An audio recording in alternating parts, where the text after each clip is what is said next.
বন্ধুরা, আপনারা কি কখনো ভেবেছেন যে সবর অর্থাৎ ধৈর্যের আসল দাম কত হতে পারে? ১০০ টাকা, ১,০০০ টাকা নাকি কয়েক লাখ টাকা? আমরা প্রায়ই বলি যে ধৈর্যের ফল মিষ্টি হয়, কিন্তু কতটা মিষ্টি আর কতটা দামি? না, এটি কোনো ধাঁধা নয় আর না কোনো সাধারণ প্রশ্ন।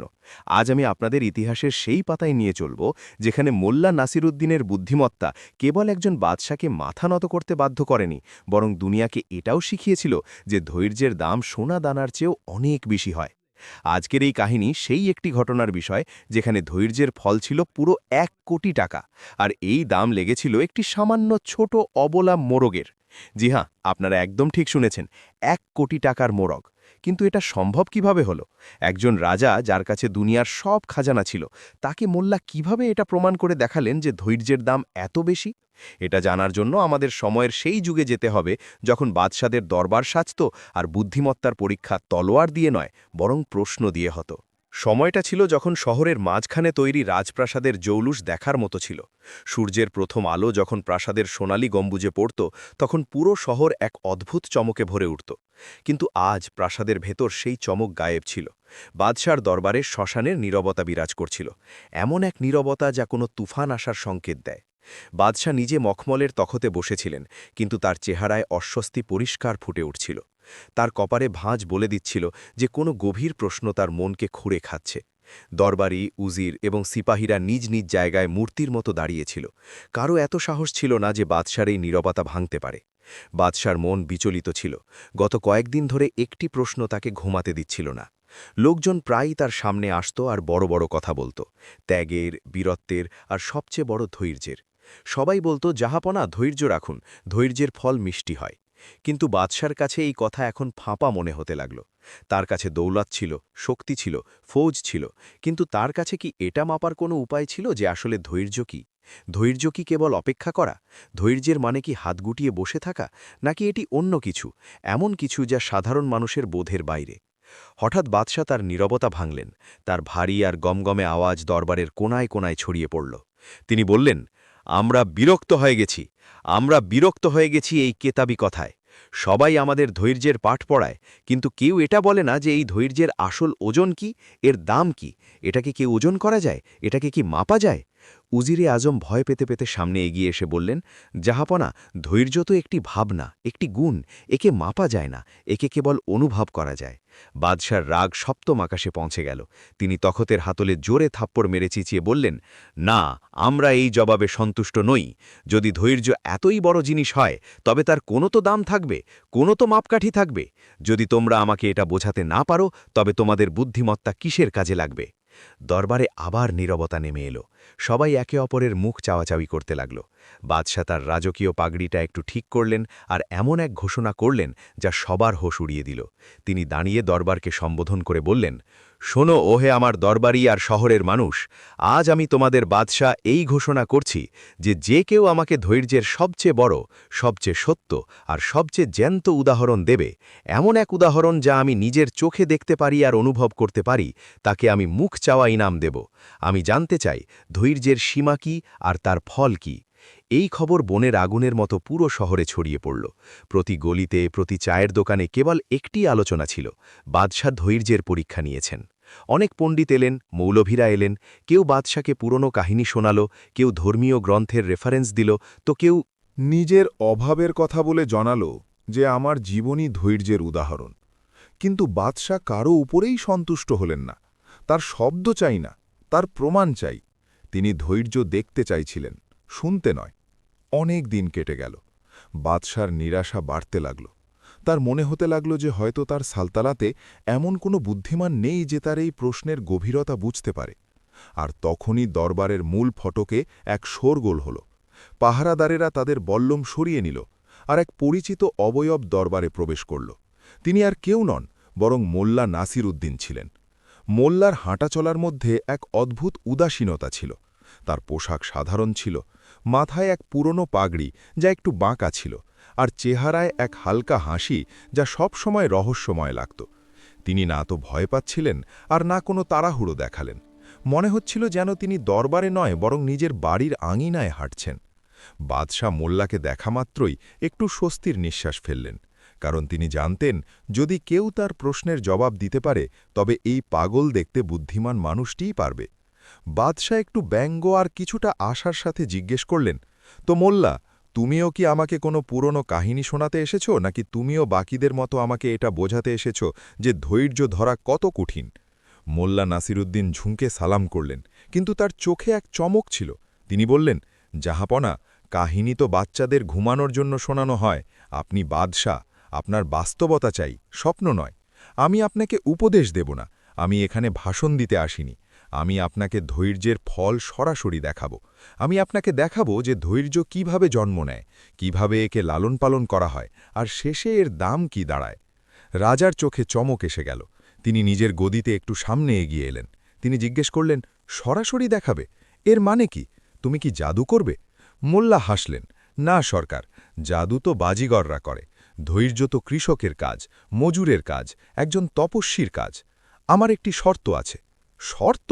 রাজা ভ্রু কুঁচকে তাকালেন। বাদশার সাথে শর্ত? জি হাঁ জাহাপনা, মোল্লা নির্ভীকভাবে বললেন। যদি আপনি ধৈর্যের আসল উদাহরণ দেখতে চান তবে আপনাকেও একটু ধৈর্য ধরতে হবে। আমার শর্ত হল, আমার একটি জিনিস চাই, রাজকীয় খাজানা থেকে নয়, বরং আপনার রাজকীয় মোরগখানা থেকে। পুরো দরবার থমকে গেল। লোকজন কানাঘুষো করতে লাগল। মোল্লা কি পাগল হয়ে গেল? ইনামে হিরে জহরত চাওয়ার বদলে এ কিনা মোরগখানার কথা বলছে। বাদশাহ অবাক হলেন। তিনি জিজ্ঞেস করলেন, মোরগখানা? তোমার কি চাই মোল্লা? পরিষ্কার করে বলো। মোল্লা নিজের কথা এগিয়ে নিয়ে গেলেন। আমার একটি সবচেয়ে সাধারণ, সবচেয়ে ছোট, আজই জন্মানো মোরগের ছানা চাই। আর তার সাথে আমার চাই সময়। আমি জানি না আমার কত সময় লাগবে, 1 বছর, 2 বছর, নাকি হয়তো 5 বছর, কিন্তু যতক্ষণ আমি ফিরে না আসব আপনি আমাকে জিজ্ঞেস করবেন না যে পরিণাম কি। আপনার কি এটা মঞ্জুর? দরবারে হাসির রোল পড়ে গেল। উজির হাসতে হাসতে বললেন, বাদশাহ সালামত, এই মোল্লা নিশ্চয় ভাং খেয়ে এসেছে। ধৈর্যের উদাহরণ দেওয়ার জন্য এর একটি মোরগের ছানা চাই, এটা তো পুরোপুরি সময়ের অপচয়। কিন্তু বাদশাহ গম্ভীর ছিলেন। তিনি মোল্লার চোখের দিকে তাকালেন। সেখানে তিনি কোনো রসিকতা নয়, বরং এক গভীর আত্মবিশ্বাস দেখতে পেলেন। বাদশাহ হাত তুলে দরবারীদের শান্ত করলেন। হেসো না, বাদশাহ গর্জে উঠলেন। যদি মোল্লা বলে যে সে একটি চুজার মাধ্যমে আমাদের ধৈর্যের মানে বোঝাতে পারে, তবে আমরা একে সুযোগ দেব। তারপর বাদশাহ মোল্লার দিকে ফিরলেন। ঠিক আছে মোল্লা, তোমার শর্ত মঞ্জুর, তোমার যা চাই নিয়ে নাও, কিন্তু মনে রেখো, যদি তুমি ব্যর্থ হও বা আমাদের সময় নষ্ট করো তবে এর ফল ভালো হবে না। মোল্লা বিনম্রভাবে মাথা ঝুঁকালেন। জানের আমান পাও তো কিছু বলি সরকার, মোল্লা বললেন। আপনি শুধু আদেশ দিন যেন আমাকে সবচেয়ে সুস্থ আর এইমাত্র ডিম থেকে বের হওয়া একটি ছানা দেওয়া হয়। রাজা তার সেবকদের আদেশ দিলেন। কিছুক্ষণের মধ্যেই এক সেবক নিজের হাতের তালুতে তুলোর মতো একটি ছোট হলুদ রঙের ছানা নিয়ে এলো। সেই ছানাটি এত ছোট ছিল যে সে নিজের পায়ে ঠিকমতো দাঁড়াতেও পারছিল না। সে চিঁচি করছিল আর বাইরের দুনিয়া সম্পর্কে অজানা ছিল। মোল্লা বড় আদরে সেই ছানাটিকে নিজের হাতের তালুতে নিলেন। তিনি ওটিকে এমনভাবে ধরলেন যেন সেটি দুনিয়ার সবচেয়ে দামি হিরে। তারপর তিনি ওটিকে ওপরে তুললেন যাতে বাদশাহ আর পুরো দরবার ওটি দেখতে পায়। মোল্লার কণ্ঠে এখন এক গভীরতা ছিল। তিনি বললেন, জাহাপনা, ভালো করে দেখুন এই ছোট্ট প্রাণটিকে। আজ এর দাম কি? হয়তো একটি তামার মুদ্রাও নয়, হয়তো আপনার বাবুর্চি একে শুরুয়ার যোগ্যও মনে করবে না। কিন্তু আজ থেকে এই মোরগটি সাধারণ রইল না। আজ থেকে এটি আমার আর আপনার মাঝের চুক্তির সাক্ষী। এই মোরগটি আজ থেকে ধৈর্যের ফল হয়ে গেল। বাদশার কাছে এসব এখনও একটি খেলার মতো মনে হচ্ছিল, কিন্তু তিনি মোল্লার নাটকে সামিল হলেন। তিনি হাসতে হাসতে জিজ্ঞেস করলেন, তো মোল্লা, তুমি এই ছানাটির কি করবে? এটাকে কি সোনার বানিয়ে দেবে? মোল্লা জবাব দিলেন, না সরকার, সোনা তো ধাতু, নির্জীব। আমি একে সেটা বানাবো যা সোনার চেয়েও দামি। আমি এতে আমার সময়, আমার ঘাম আর আমার ধৈর্য ঢালব। মনে রাখবেন জাহাপনা, এই মোরগের দাম আজ ঠিক হবে না। এর দাম তখন ঠিক হবে যখন আমার ধৈর্য শেষ হবে বা যখন এই ধৈর্য পেকে তৈরি হবে। দরবারীরা এখনও চাপা হাসির সাথে একে অপরের দিকে তাকাচ্ছিল। তাদের মনে হলো যে মোল্লা মাগনা মোরগ আর কয়েক দিনের রেশন পানি নিয়ে পালানোর ফিকিরে আছে। ভালো কথা, একটি মোরগ পালা আর এমন কি বড় ব্যাপার? প্রতি কৃষক, প্রতি গরিব মানুষ নিজের ঘরে মোরগ পালে। এতে এমন কি বড় ধৈর্যের পরীক্ষা আছে? মোল্লা সেই ছানাটিকে নিজের বুকে জড়িয়ে নিলেন, যেমন কোনো মা নিজের বাচ্চাকে নেয়। তিনি বাদশার দিকে শেষবার তাকালেন আর বললেন, অপেক্ষা করবেন সরকার। যখন আমি ফিরে আসব তখন খালি হাতে আসব না, কিন্তু ততক্ষণ আপনাকেও ধৈর্য ধরতে হবে। কারণ ধৈর্যের পাঠ শুধু বিদ্যার্থীর জন্য নয়, শিক্ষক আর পরীক্ষকের জন্যেও হয়।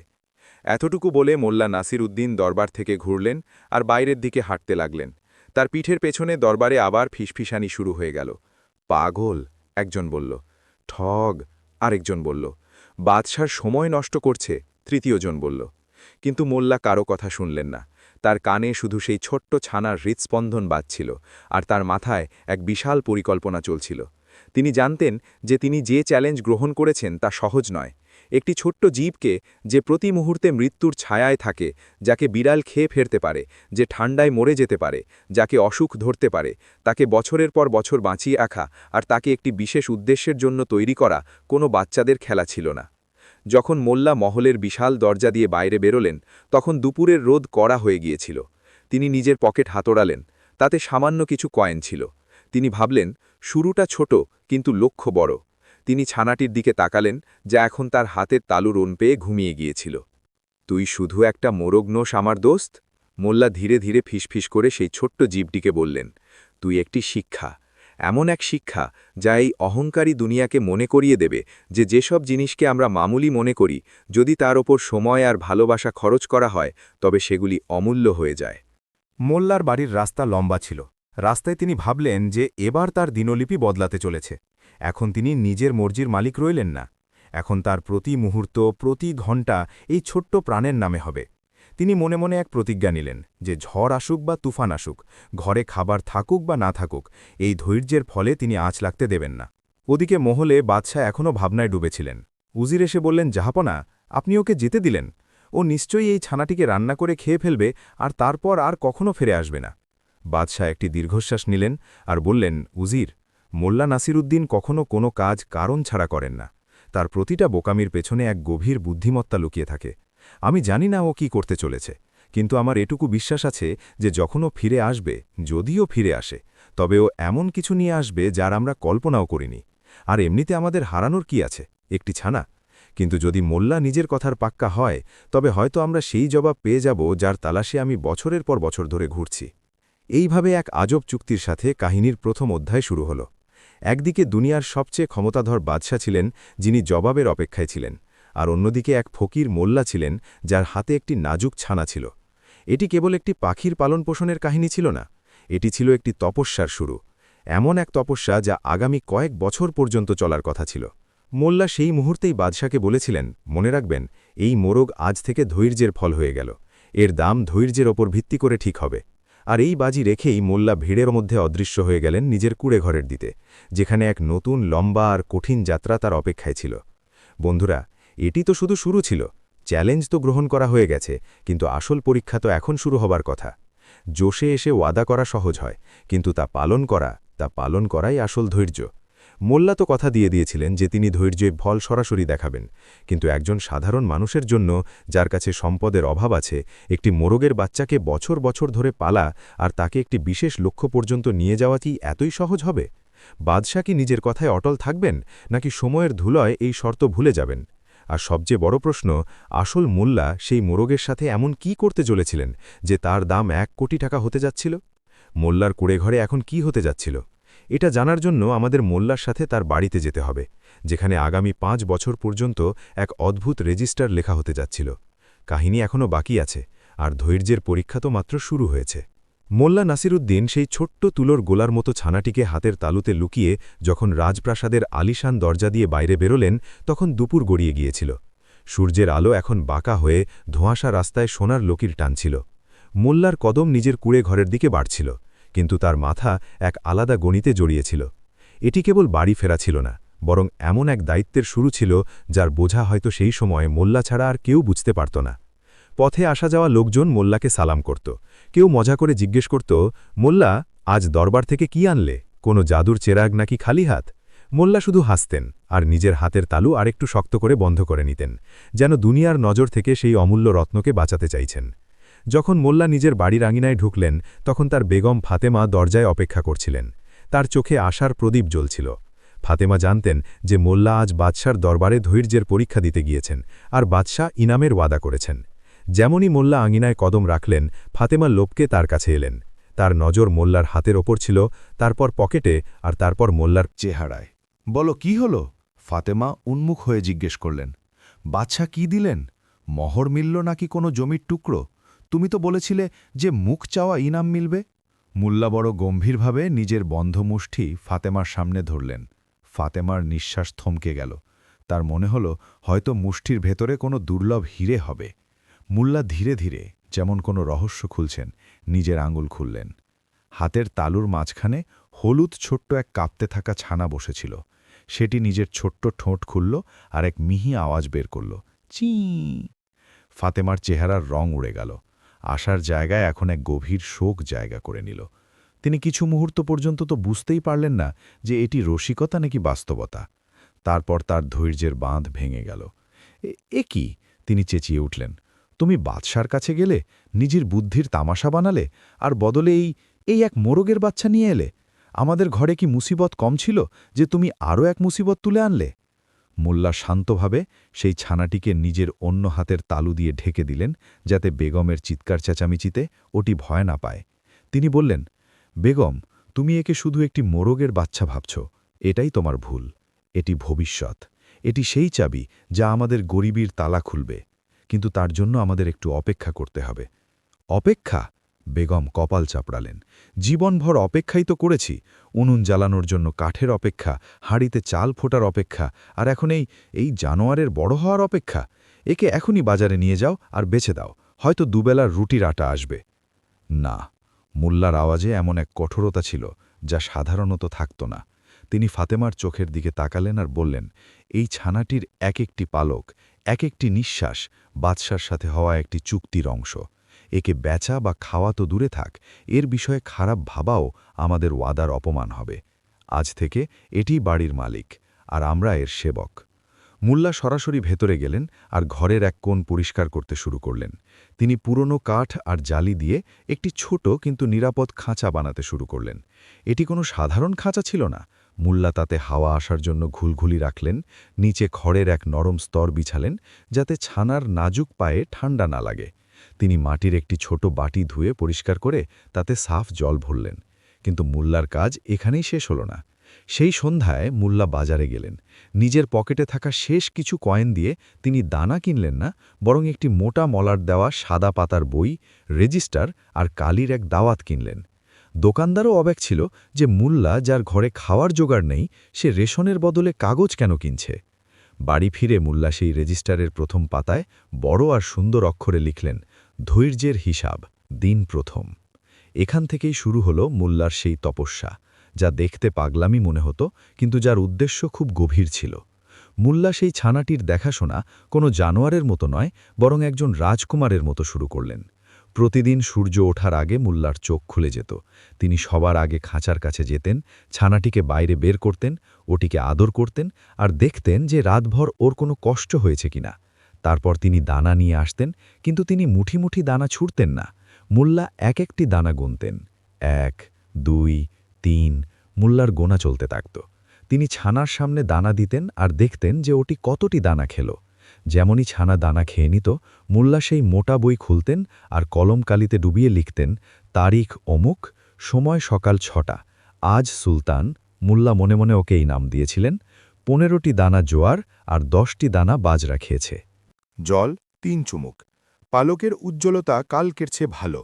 আমার মেহনতের সময় দানা বেছে দিতে 20 মিনিট, খাওয়াতে 30 মিনিট, নজরদারিতে 1 ঘণ্টা। মোট খরচ করা ধৈর্য অমূল্য। এই সিলসিলা একদিন বা এক সপ্তাহের ছিল না, এটি মোল্লার জীবনের অংশ হয়ে গেল। শীত এলো, হাড় কাঁপানো ঠান্ডা পড়তে লাগল। মোল্লার কাছে ওড়ার জন্য নিজের কম্বলটি পুরনো আর ছেঁড়া ছিল, কিন্তু তিনি সেই ছানার খাঁচাটি চারদিক থেকে চটের বস্তা দিয়ে ঢেকে দিলেন, যাতে ঠান্ডা হাওয়া ভেতরে না যেতে পারে।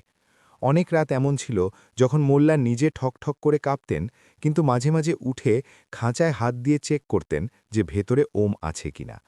যখন সেই ছোট ছানা ঠান্ডায় কাঁপত, তখন মোল্লা ওটিকে নিজের লেপের ভেতরে নিজের বুকের সাথে লাগিয়ে নিতেন। তার স্ত্রী এটি দেখে বিরক্ত হতেন। তুমি নিজের বাচ্চাদের এতটা চিন্তা কখনো করনি যতটা এই মোরগের করছ। মোল্লা জবাব দিতেন, বাচ্চারা নিজের কপাল নিজে লিখবে বেগম, কিন্তু এই অবলা আমার দায়িত্ব।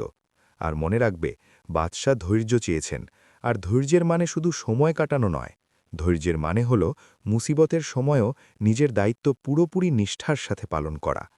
আর সেই রেজিস্টার মোল্লার সবচেয়ে বড় অস্ত্র ছিল। মোল্লা তাতে কেবল দানা আর জলের হিসাব লিখতেন না, তিনি তাতে নিজের ভাবনার, আবহাওয়ার আর নিজের সময়ের সূক্ষ্ম হিসাব লিখতেন। আজ খুব জোরে বৃষ্টি হচ্ছিল, ছাদ চুইয়ে জল পড়ছিল। আমি 2 ঘন্টা ছাতা নিয়ে খাঁচার ওপর দাঁড়িয়ে কাটালাম, যাতে জলের একটি ফোঁটাও আমার ধৈর্যের ফলের ওপর না পড়ে। এই 2 ঘন্টার দাম অনেক মজুরির সমান। এটাও এই মোড়গের খাতায় জুড়ে গেল। 1 বছর কেটে গেল। সেই ছোট হলুদ তুলোর গোলা এখন এক হৃষ্টপুষ্ট আর তেজি মোড়গ হয়ে উঠেছিল। তার মাথায় লাল চুঁটি মুকুটের মতো সেজেছিল। তার পালকে সোনালি আর কালো রঙের এক অদ্ভুত মিশ্রণ ছিল। যখন সে সকালে ডাক দিত, তখন তার আওয়াজে এক রাজকীয় ভাব থাকত। কিন্তু মোল্লার ঘরের অবস্থা খারাপ থেকে আরও খারাপ হতে লাগল। মোল্লার পুরো ধ্যান মোড়গের ওপর ছিল, যার ফলে তার আয়ের বাকি উপায়ে কমে গিয়েছিল। ঘরে গরিবী ডেরা জমিয়েছিল। বাচ্চারা প্রায়ই শুকনো রুটি খেত, আর অনেক সময় তো সেটাও জুটত না। একদিন ঘরে খাওয়ার মতো সত্যি কিছু ছিল না। বাচ্চারা খিদেই কাঁদছিল। ফাতেমার ধৈর্যের পেয়ালা উপচে পড়ল। তিনি কাঁদতে কাঁদতে বললেন, নাসিরুদ্দিন, এবার থামো। দেখো আমাদের বাচ্চাদের অবস্থা। ওদিকে কোনায় ওই হৃষ্টপুষ্ট মোড়ক দানা খাচ্ছে, আর এখানে আমার বাচ্চারা খিদে ছটফট করছে। আজ আমি ওকে ছাড়ব না, আজ ওরই সালন রান্না হবে। ফাতেমা রান্নাঘর থেকে ছুরি নিলেন আর মোড়গের খাঁচার দিকে এগোলেন। মোল্লা, যিনি সেই সময় নিজের রেজিস্টারে কিছু লিখছিলেন, বিদ্যুতের গতিতে উঠলেন আর ফাতেমার সামনে দেওয়াল হয়ে দাঁড়িয়ে গেলেন। সরে যাও, ফাতেমা চেঁচালেন। আজ হয় এই মোড়ক থাকবে, না হয় আমি। মোল্লা খুব শান্ত কিন্তু দৃঢ় আওয়াজে বললেন, ফাতেমা, হোশ থেকে কাজ নাও। তুমি আজকের খিদে মেটানোর জন্য আমাদের কাল পুড়িয়ে দিতে চাইছ। এই মোড়ক শুধু মাংসের পিণ্ড নয়, এটি একটি আমানত।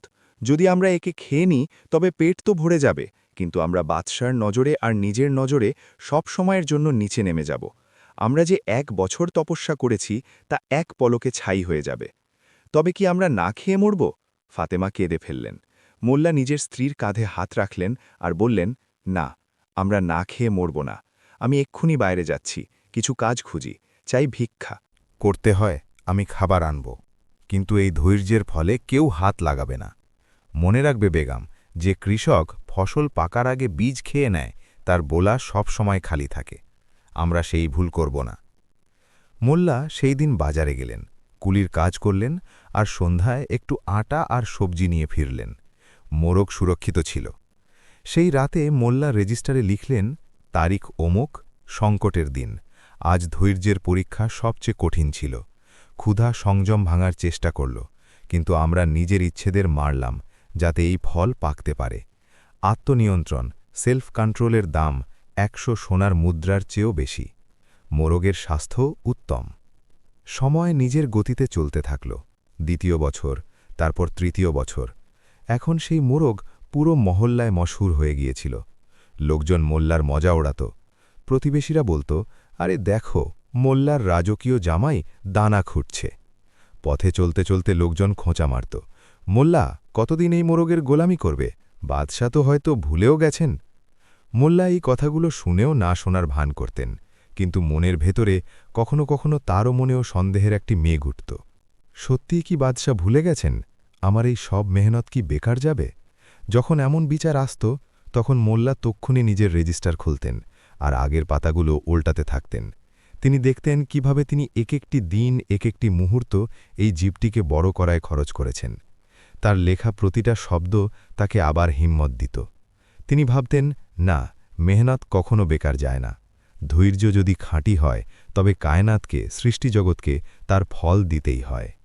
মোল্লা মোরগের দিনলিপিতে কোনো খামতি হতে দিলেন না। এখন তো মোরগেরও মোল্লার অভ্যেস হয়ে গিয়েছিল। মোল্লা যেখানে বসতেন, মোরগ তার কাছে এসে বসত। মোল্লা তার সাথে কথা বলতেন। কেন ভাই? মোল্লা বলতেন, দুনিয়া আমাদের পাগল বলে। তারা কি জানে যে আমরা দুজনে মিলে কি ইতিহাস লিখতে চলেছি? তুই সাক্ষী থাকিস। যখন সময় আসবে, তখন তোর এই ডাক বাদশার কানের পর্দা খুলে দেবে। মোরগ নিজের ঘাড় বাঁকা করে মোল্লাকে দেখত আর এক ধীর আওয়াজ বের করত, যেন সে মোল্লার প্রতিটা কথা বুঝতে পারছে। 4 বছর কেটে গেল। এখন মোরগের জওয়ানি ঢলতে লাগল। তার পালক ততটা উজ্জ্বল রইল না, তার চাল একটু ধীর হয়ে গেল। কিন্তু মোল্লার সেবা আর দেখাশোনায় রত্তি পরিমাণও খামতি আসেনি, বরং এখন দেখাশোনা আরও বেড়ে গেল। বুড়ো শরীরের বেশি যত্নের দরকার হয়। মোল্লা তার খাবারে এখন জড়িবুটি মেশাতে লাগলেন, যাতে সে অসুস্থ না হয়ে পড়ে। মোল্লার সেই রেজিস্টার এখন ভরে গিয়েছিল। তিনি একটি দ্বিতীয় রেজিস্টার কিনে নিয়েছিলেন, আর ওটিকে প্রথমটির সাথে সেলাই করে দিয়েছিলেন। এটি এখন শুধু একটি হিসাব নিকাশের খাতা ছিল না, এটি একটি মহাকাব্য, এপিক হয়ে উঠেছিল। এতে মোল্লার জীবনের 4 বছরের প্রতিটা সুখ, প্রতিটা দুঃখ, প্রতিটা ত্যাগ নথিভুক্ত ছিল। যখন মোল্লার ঘরে তেল থাকত না আর তিনি অন্ধকারে বসে থাকতেন, তখনও মোরগের খাঁচার কাছে একটি ছোট প্রদীপ জ্বলত। মোল্লার নিজের বাচ্চাদের ছেঁড়া কাপড়ে দেখেছেন, কিন্তু মোরগের খাঁচার জালি কখনো ভাঙা থাকতে দেননি।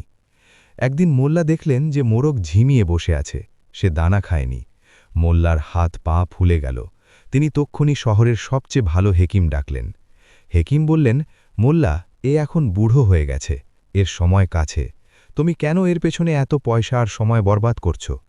মোল্লা হেকিমকে তার ফিস দিলেন আর বললেন, চিকিৎসা করো হেকিম সাহেব, এ শুধু বুড়ো মোরগ নয়, এটি আমার 4 বছরের ইবাদাত। যদি এটি মরে যায়, তবে আমার ধৈর্য অসম্পূর্ণ থেকে যাবে, আর অসম্পূর্ণ ধৈর্য হয় না, হার হয়।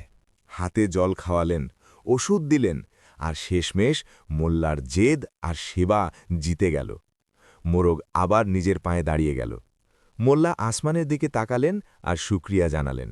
তারপর রেজিস্টার খুললেন আর কাঁপতে থাকা হাতে লিখলেন, আজ মৃত্যু কড়া নেড়েছিল, কিন্তু ধৈর্য দরজা খোলেনি।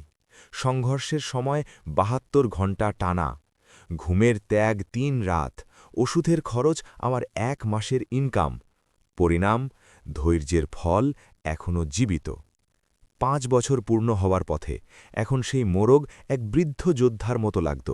তার চেহারায় কুচকানো রেখা তো ছিল না, কিন্তু তার চোখে এক অদ্ভুত গভীরতা এসে গিয়েছিল।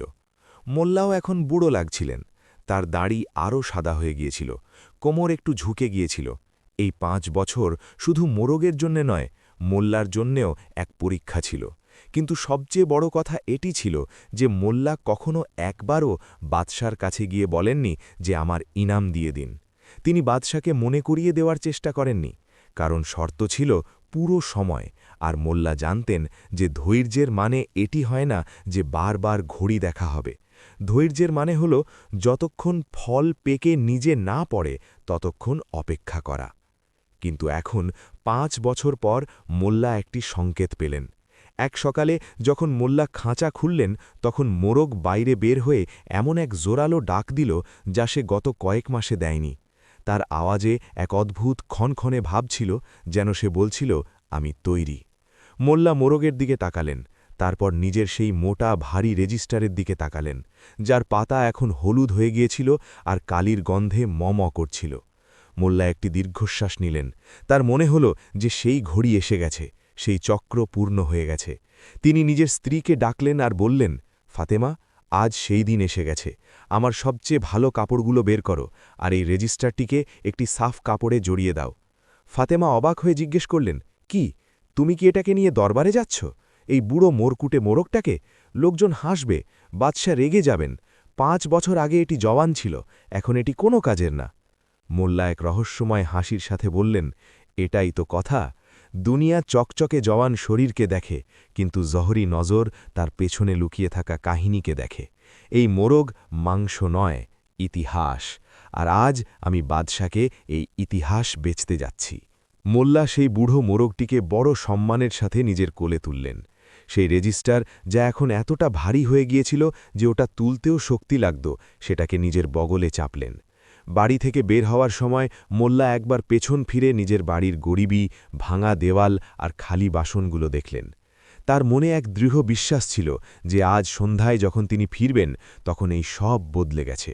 মোল্লা নাসিরুদ্দিন এক হাতে বুড়ো মোরগ আর অন্য হাতে ৫ বছরের হিসাব নিকাশ নিয়ে রাজকীয় দরবারের দিকে হাঁটতে থাকলেন। তার কদম ধীর ছিল, কিন্তু তাতে যে আত্মবিশ্বাস ছিল তা কোনো বিজয়ীর চেয়ে কম ছিল না। তিনি জানতেন যে আজ তিনি শুধু একটি মোরগের দাম পাবেন না।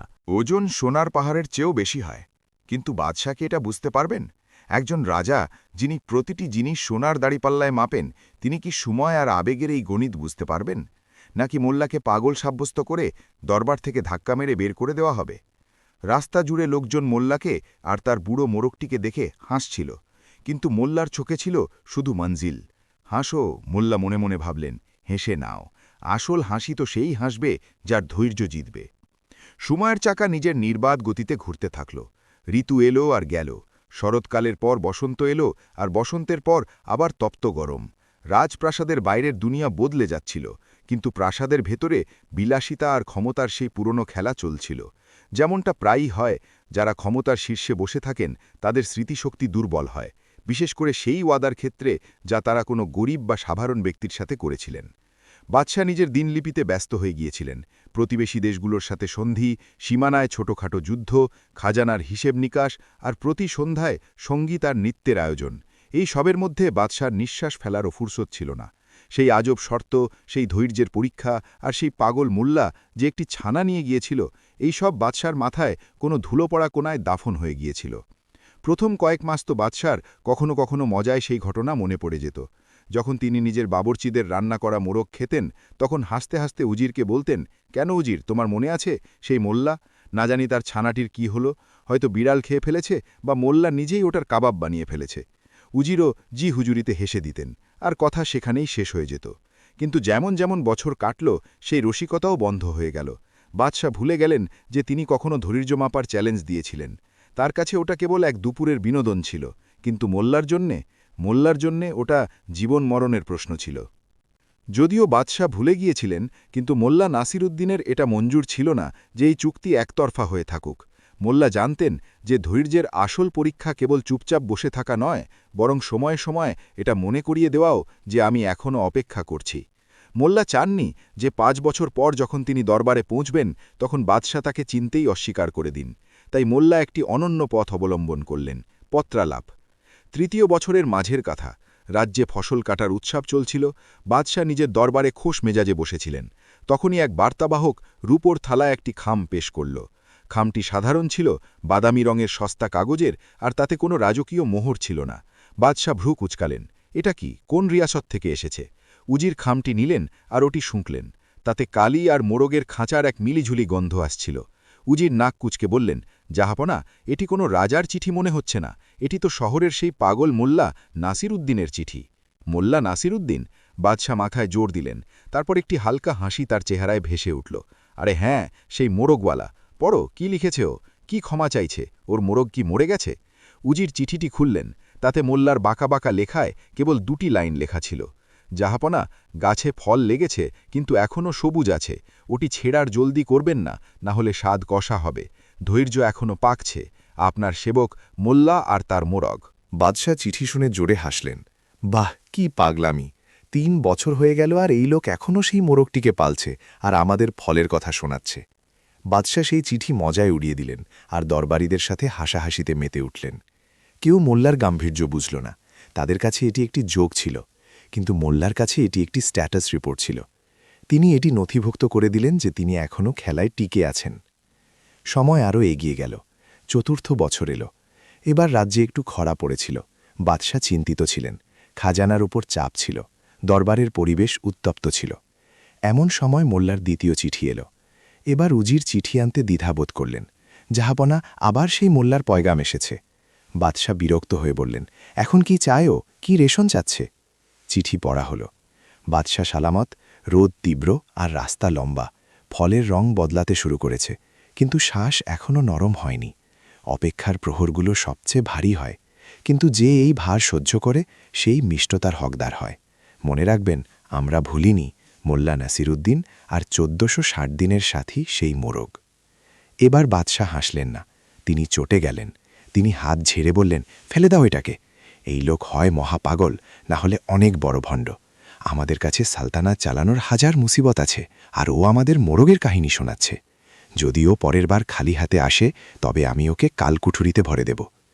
চিঠিটি ছিঁড়ে ফেলে দেওয়া হলো। মোল্লা কোনো জবাব পেলেন না, কিন্তু মোল্লার জবাব চাইও না। তার লক্ষ্য শুধু বাদশার অবচেতন মনে একটি ঘণ্টা বাজানো ছিল। তিনি চেয়েছিলেন যে যখন সেই 1 কোটির মোরগ দরবারে আসবে, তখন বাদশাহ যেন ধাক্কা না পান যে এটি কোথা থেকে উঠে এলো। মোল্লা একজন চতুর মনোবিজ্ঞানীও ছিলেন।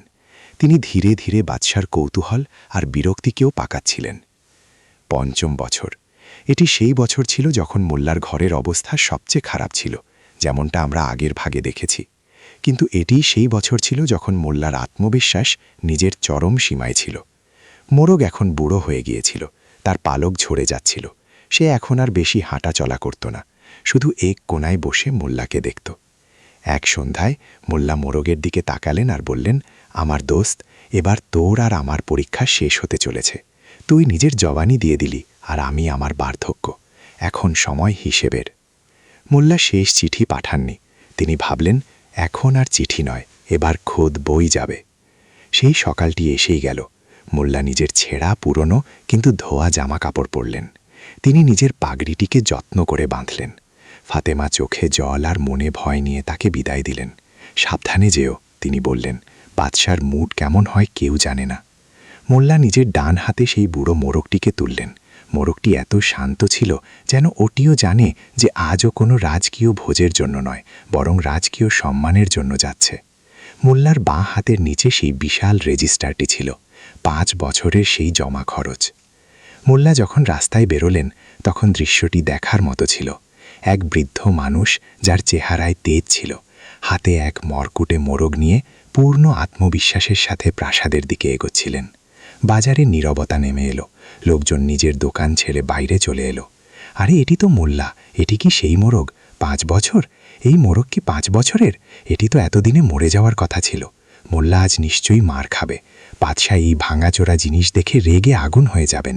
ভিড় মোল্লার পিছে পিছে চলল। মানুষের স্বভাব হল তামাশা দেখা। সবাই দেখতে চাইছিল যে এই নাটকের শেষ কি হবে। মোল্লা কি ইনাম পাবেন নাকি সাজা? মোল্লা ভিড়ের দিকে ফিরেও তাকালেন না। তার নজর সরাসরি প্রাসাদের গম্বুজে আটকে ছিল। তার মনে বাদশার সেই শব্দগুলো বাজছিল যে ধৈর্যের সবচেয়ে বড় উদাহরণ দেবে তাকে মুখ চাওয়া ইনাম দেওয়া হবে। প্রাসাদের মূল ফটকে পৌঁছে মোল্লা থামলেন। রাজকীয় পাহারাদারেরা তাদের বল্লম আড়াআড়ি ধরল। তারা নতুন পাহারাদার ছিল। তারা 5 বছর পুরনো শর্তের বিষয়ে কিছুই জানত না। থামো, এক পাহারাদার গর্জে উঠল। কোথায় মুখ তুলে চলে আসছ? এটি রাজকীয় দরবার, কোনো সবজি বাজার নয় যেখানে তুমি তোমার অসুস্থ মোরগ বেচতে চলে এসেছ। ভাগো এখান থেকে। মোল্লা শান্তভাবে বললেন, বেটা, নিজের বল্লম নিচে করো। আমি এখানে বেচতে নয়, উসুল করতে এসেছি। বাদশাহ সালামত আমার অপেক্ষা করছেন। পাহারাদার হাসল। বাদশাহ আর তোর অপেক্ষা? তুই নিজের চেহারা আয়নায় দেখেছিস? আর এটি কি? এই মোরগ তো নিজের শেষ নিঃশ্বাস গুনছে। একে নিয়ে যা আর দাফন করে দে। মোল্লা নিজের আওয়াজে একটু ওজন ঢেলে বললেন, এটি মোরগ নয়, এটি বাদশার আমানত। যদি তুমি আমাকে আটকাও আর এই আমানতের কিছু হয়ে যায়, তবে মনে রেখো, তোমার 7 পুরুষও এর দাম মেটাতে পারবে না। যাও গিয়ে উজিরে আজমকে বলো যে মোল্লা নাসিরুদ্দিন ধৈর্যের ফল নিয়ে হাজির হয়েছে। পাহারাদার মোল্লার আত্মবিশ্বাস দেখে ঘাবড়ে গেল। ফকির আর পাগলদের সাথে পাঙ্গা নেওয়া প্রায় দামি পড়ে। সে অন্য পাহারাদারকে ইশারা করল আর বার্তা ভেতরে পাঠাল। ভেতরে দরবার সেজেছিল। বাদশাহ কোনো গভীর ইস্যুতে আলোচনা করছিলেন। তখনই বার্তাবাহক উজিরের কানে কিছু ফিসফিস করল। উজিরের চেহারা বিস্ময় উজ্জ্বল হয়ে উঠল। তিনি ঘুরলেন আর বাদশাকে বললেন, জাহাপনা, ও এসে গেছে। কে? বাদশাহ জিজ্ঞেস করলেন। মোল্লা নাসিরুদ্দিন, আর ওর হাতে সেই মোরগটিও আছে। বাদশাহ নিজের গদি থেকে একটু লাফিয়ে উঠলেন। কি? ও এখনও বেঁচে আছে? মোরগ বেঁচে আছে 5 বছর পর? এক অদ্ভুত উত্তেজনা দরবারে ছড়িয়ে পড়ল। বাদশার হঠাৎ সেই পুরনো শর্ত, সেই দুপুর আর মোল্লার ওয়াদা, সব কিছু মনে পড়ে গেল। সেই বিরক্তি যা তাকে ঘিরেছিল তা হঠাৎ উধাও হয়ে গেল। ওকে ভেতরে আসতে দাও, বাদশাহ আদেশ দিলেন। পুরো সম্মানের সাথে নয়, কিন্তু ওকে আটকাবে না। আমরা দেখতে চাই ও কি এনেছে। দরজা খুলল আর সেই দৃশ্য ইতিহাসে নথিভুক্ত হবার মতো। বিশাল রাজকীয় দরবার, যেখানে রেশমের পর্দা ঝুলছিল, যেখানে বাতাসে আতরের সুগন্ধ ছিল, যেখানে শত শত আমির ওমরাও জরিদার কাপড় পরে দাঁড়িয়েছিল, সেখানে সেই ছেঁড়া পোশাকের মোল্লার প্রবেশ হল। মোল্লার জুতোর ওপর ধুলো ছিল, কাপড়ে তালি ছিল, কিন্তু তার হাঁটা চলা ছিল কোনো বিজয়ীর মতো। দরবারে পিনপতন নীরবতা ছিল। সবার নজর সেই মোরগের ওপর ছিল। সেই মোরগ যে এখন মোল্লার বাহুতে ঝিমোচ্ছিল। ওটি একদম সাধারণ লাগছিল, হয়তো সাধারণের চেয়েও খারাপ। তার কিছু পালক গায়েব ছিল, তার ঝুঁটি একটু ঝুঁকে গিয়েছিল। ওটি কোনো কোণ থেকেই রাজকীয় লাগছিল না। দরবারীরা একে অপরকে কনুই দিয়ে ঠেলতে লাগল। চাপা হাসি ঢেউ খেলে গেল। এটাই সেই, এর জন্যই বাদশা বাজি ধরেছিলেন, এটি তো বাজারে 2 কড়িতেও বিকবে না। মোল্লা হাঁটতে থাকলেন, সরাসরি তখতের সামনে পৌঁছলেন। তিনি ঝুঁকে সালাম করলেন। মোরগটিও যেন মোল্লার নকল করে নিজের ঘাড় একটু নাড়িয়ে দিল। বাদশাহ মোল্লাকে ওপর থেকে নিচ পর্যন্ত দেখলেন। তার চোখে কৌতূহল ছিল, কিন্তু ঠোঁটে ব্যঙ্গ। তো মোল্লা, বাদশাহর ভারী আওয়াজ গমগম করে উঠল, তুমি ফিরে এলে তবে? আমরা তো ভেবেছিলাম যে তুমি আর তোমার ধৈর্য দুজনেই কোনো হাঁড়িতে পেকে গেছ। মোল্লা হাসি মুখে বললেন, জাহাপনা, ধৈর্য রান্না করা হয় না, তাকে লালন করতে হয়, আর রান্না তো তাকে করা হয় যার শেষ করতে হয়। আমি তো একে অমর করে দিয়েছি। বাদশাহ হাসলেন, অমর? এই মোরগ? মোল্লা, আমার চোখের দিকে তাকাও। এই মোরগ মরণাপন্ন, এটি বুড়ো, দুর্বল আর কুৎসিত হয়ে গেছে। তুমি একে ধৈর্যের ফল বলো? আমার তো এটি সময়ের অপচয় মনে হচ্ছে। তুমি 5 বছর এর ওপর বরবাদ করলে, কি দেখানোর জন্য? এই হাড়ের খাঁচা? দরবারীরা জোরে হেসে উঠল। বাদশাহর রসিকতা আর মোল্লার ফজিহত, এর চেয়ে ভালো বিনোদন আর কি হতে পারত? কিন্তু মোল্লা বিচলিত হলেন না। তিনি ধীরে করে মোরগটিকে এক মখমলের গদিতে রেখে দিলেন, যা হয়তো তিনি নিজেই সাথে এনেছিলেন বা পাশেই পড়েছিল। তারপর তিনি সেই ভারী রেজিস্টারটি 2 হাতে তুললেন আর ওটিকে নিজের বুকে জড়িয়ে নিলেন। জাহাপনা, মোল্লার আওয়াজ এখন গমগম করতে শুরু করল, আপনি সেটাই দেখছেন যা চোখ দেখতে পারে, পালক, ঠোঁট আর মাংস, কিন্তু আপনি সেটা দেখছেন না যা এই মোরগের ভেতরে আছে। আপনি এর দাম বাজারের দর দিয়ে লাগাচ্ছেন, কিন্তু আমি তো বলেছিলাম যে এর দাম ধৈর্য দিয়ে ঠিক হবে। তবে বলো মোল্লা, বাদশাহ চ্যালেঞ্জ জানানো স্বরে বললেন, বলো, এর দাম কি চাচ্ছ এই বুড়ো পাখিটির বদলে? 10 আশরাফি? 20?